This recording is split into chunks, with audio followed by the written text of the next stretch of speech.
Abortion is the very tool that the enemy is using right now to completely come against what the gospel is all about.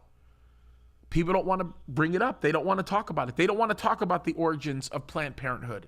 They don't want to talk about the people that were behind Planned Parenthood and exactly what's going on and why it's so ugly. I'm shocked. I'm literally appalled at the fact that the city of Long Beach is allowing their schools to actually begin to have Planned Parenthood introduced into their school campuses without even having it agendized on their board and having it actually commented on by the public. It's terrible that things are going in that direction.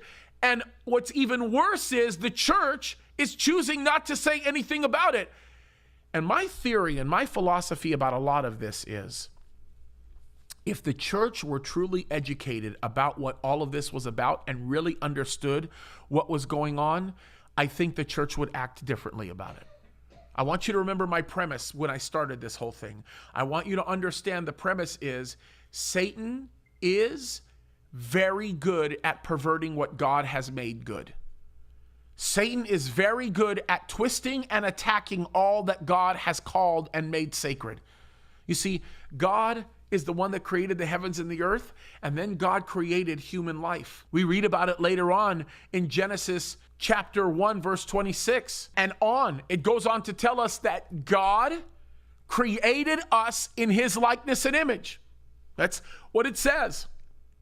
And then it goes on in Genesis chapter 2, and you guys can look all this up. It's correct that he breathed life into us, gave us the very soul that moves us and drives us. God is the one who has established everything in complete and absolute perfection.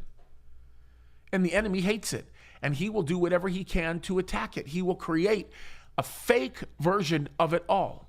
Now, the problem is, and the premise is, and I want you guys to understand this, abortion as we understand it today, and abortion as we understood it back in Bible times, and abortion as it has always existed, comes from one place and one place only, and always has. And this is why the hard left is losing their mind over the issue.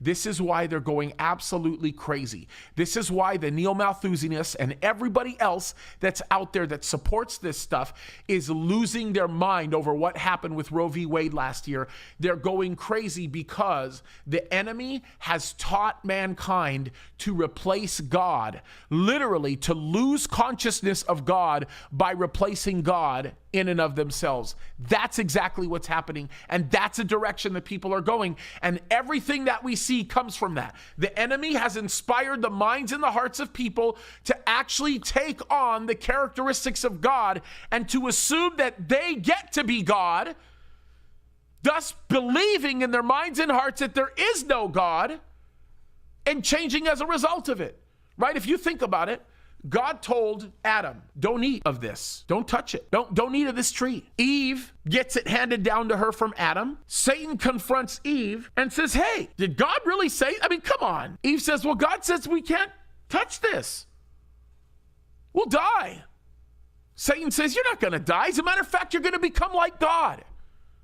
You can see the tactic that the enemy used. It was the very first time we saw that being deployed. You're going to become like God. If you eat this, you'll become just like God. Well, that's attractive. The fruit looked good. It was attractive. It looked like it was something that was, it was pleasant to the eyes. Every aspect of it was wonderful. Go ahead. You'll become just like God. Well, sure enough, there was an aspect of her life and Adam's life that became very true. Her knowledge of good and evil through her experience of evil became something a lot more obvious to them, right?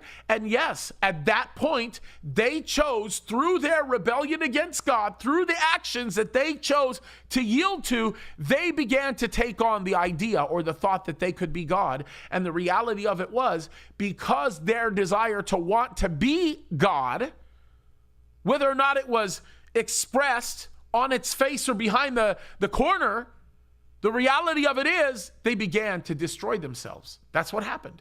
Mankind has always been that way. Matter of fact, when God judged the world during Noah's time, you know what God was doing? God was showing grace and mercy on humankind, right? He saved mankind by judging the world because they, in that time and during that time, became so markedly evil, especially in their thought process, that they were destroying themselves faster than you can possibly imagine. And God said, I'm going to save the world. Literally, I am going to save the world by destroying it. When the Tower of Babel, the construction of the Tower of Babel ensued, God saved mankind again. How did he save mankind? He confused their languages so that they would not build something that is godlike to their own destruction. He stopped them from doing it, and that's why he did that.